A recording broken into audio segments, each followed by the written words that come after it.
So now I'm going through my presentation, and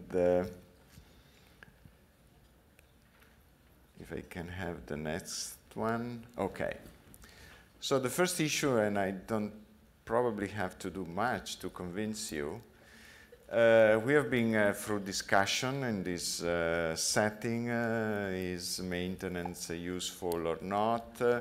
We now have a consistent data, and I'll show here what could be considered a sort of meta-analysis of available trial, and we are getting consistency in showing both improvement of progression-free and overall survival. You know, in the past, well, overall survival was not always so present.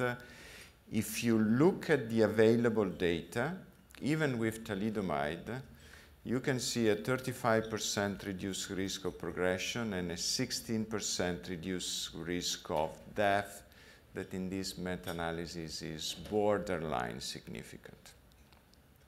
More interesting, if you look at lenalidomide, definitely there is a statistical significant advantage both in terms of progression-free survival and overall survival. Not all trials, not all single trials are showing the same, but if you put all the available trials together, you have a 50% reduced risk of progression and a 23% reduced risk of death, and this is statistically significant. What about bortezomib? Bortezomib is more complicated, it's not real a maintenance trial, but once again, if you look at the data with bortezomib, you have a 31% reduced risk of progression and 27% reduced risk of death, and both are statistically significant. So in terms of evidence, we do have the best possible evidence in terms of meta-analysis, all showing an improvement at this point, both in terms of progression-free survival and overall survival. I'm going back to the early and late transplant. I already showed this slide when we were talking about melphalan, but once again, in a randomized fashion, I think this was a very important figure to show that transplant has an adding value. At the same time, maintenance has a major value. And if you look at these curves, basically, the maintenance plus conventional is equal to transplant without maintenance. So the message is, in a conventional plus maintenance, we do achieve the similar efficacy of transplant without maintenance. I would like to make a few points on the rationale for continuous treatment. And the first one is, of course, this one. The first one is that although we call immunofixation negative CR, if you look at the MRD level, there is always residual disease, and maintenance is essential. And what will come out, I have early data on this, but I think with more data this will become more consistent. So from one side, we do need to give maintenance even in immunofixation negative CR because there is a residual disease.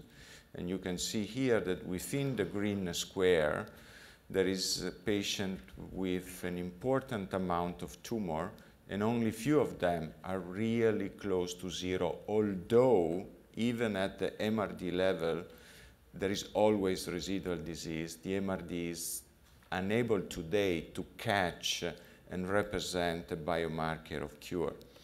But what is interesting to see, and this you cannot see with normal tools, because usually with maintenance, the response tends to go to a plateau. You don't see a major cytoreduction.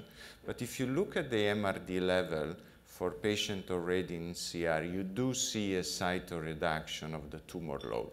So the message is, when you are facing in a CR patient a particularly sensitive disease and you evaluate the MRD, you can see at the MRD level then the tumor is going down even much slower than expected. You can see here at 18 months.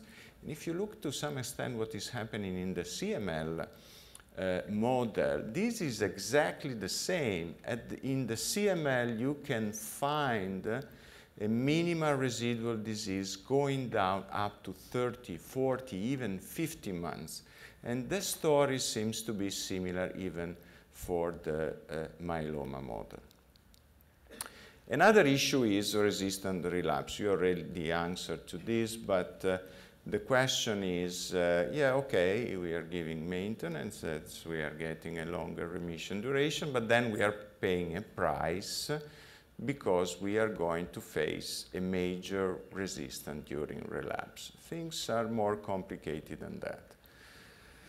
The complication is coming because within not only myeloma, but within different diseases, the clonal evolution can be divided. One clonal evolution is certainly coming from the natural evolution of the disease. The disease is by itself becoming more and more resistant with time.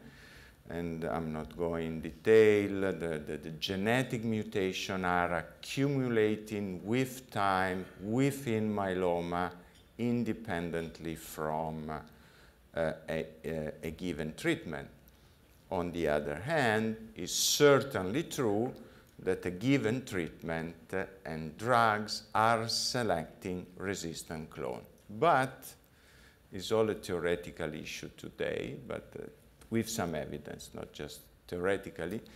But the issue is that the spontaneous clonal evolution that is coming with the disease by itself with time is even more important than the clonal evolution that can be selected by a drug.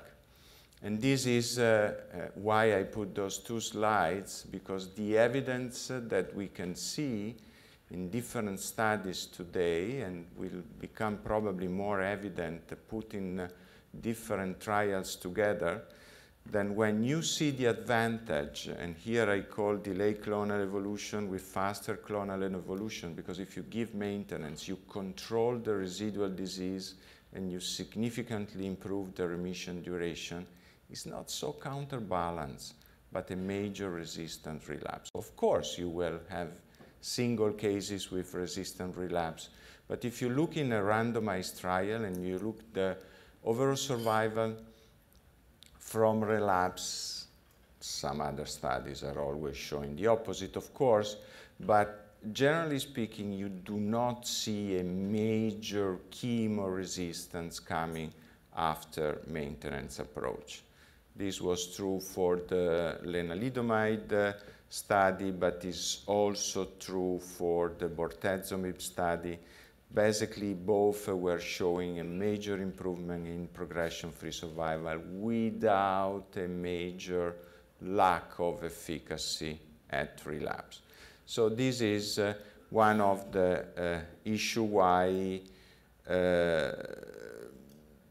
with time, and we already saw it in the meta-analysis, the improvement in remission duration will translate in a survival improvement. Another question is, should be done until progression, yes or no? I actually don't know. This is a much more open issue in terms of evidence. I'm in favor of until progression. There are some studies currently in US that are addressing this question. Theoretically, if you have a residual disease, there is no reason to stop early on. You wouldn't stop Gleevec early on. So again, also in myeloma, there is no much reason to stop it early on.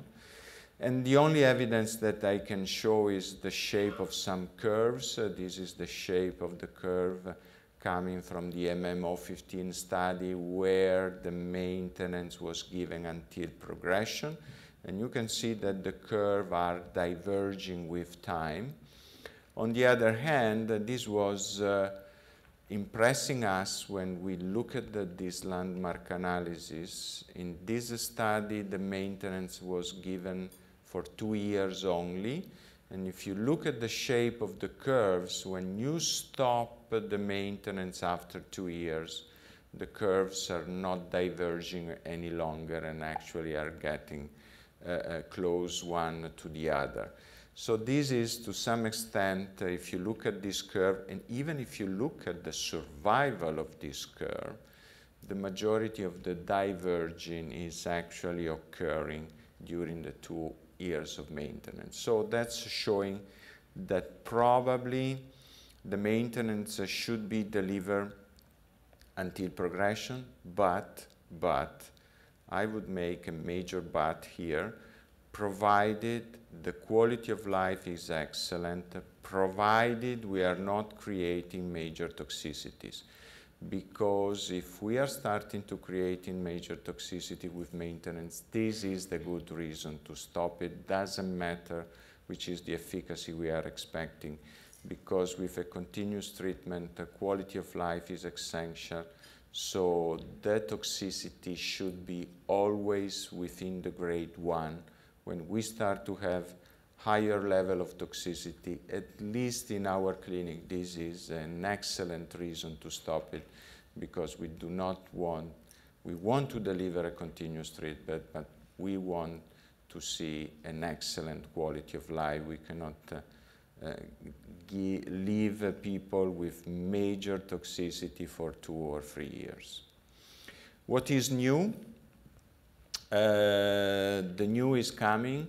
And the new is coming mainly because today, on the proteasome inhibitor issue, we have certainly Carfilzomib that might represent in the future an alternative to Bortezomib. We hope to move to a once-weekly infusion that in terms of maintenance will be translated in 1 infusion every 15 days. And from this point of view, might become acceptable for patients who cannot come 4 times a month for 2 to 3 years. So one of the expectations is certainly the opportunity to use Carfilzomib twice a month. We have been seeing with Carfilzomib is even more pronounced than with Bortezomib, a later on reduction of the MRD level. So once again, the use of maintenance should probably show some interesting result with the Carfilzomib approach. This is basically a similar study where done in United States with Carfilzomib, Lenalidomide, and Dexamethasone. And you can see here the profound cytoreduction that is achieved after a median of 12 cycles with an increase with time in terms of response. But what is really important to show here, 60% of CR with 42% of stringent CR is an unprecedented numbers as conventional treatment is concerned. The other major expectation is certainly coming from the oral proteasome inhibitors. These are in early phases of development, but certainly this might represent the alternative to the Lenalidomide approach. Oprozomib will be the counterpart of Carfilzomib, and Ixaxomib will represent the counterpart of Bortezomib. We have to see which is the safety profile of this drug. Certainly the higher convenience of the oral administration here, even in this case, an administration that is on day 1, 8, 15. So certainly absolutely very convenient, and the opportunity of using a proteasome inhibitors for the maintenance approach. So this is my conclusion. Until progression, we all agree already. I stress the concept that all toxicity must be between grade 1, otherwise we might clearly affecting the quality of life. In terms of choice between the difference, there was a majority of lenalidomide. I do understand because it's mostly studied until now as an oral opportunity, doesn't have peripheral neuropathy. Bortezomib, on the other side, doesn't have the SPM risk, is an injection drug, is probably in the long term, if we take away the peripheral neuropathy issue, better tolerated even of lenalidomide. So might represent in the future a major alternative to the use of an IMiD as maintenance approach. This was my last one. I don't know if, besides thank you, I don't know if we don't have the questions. So thank you very much.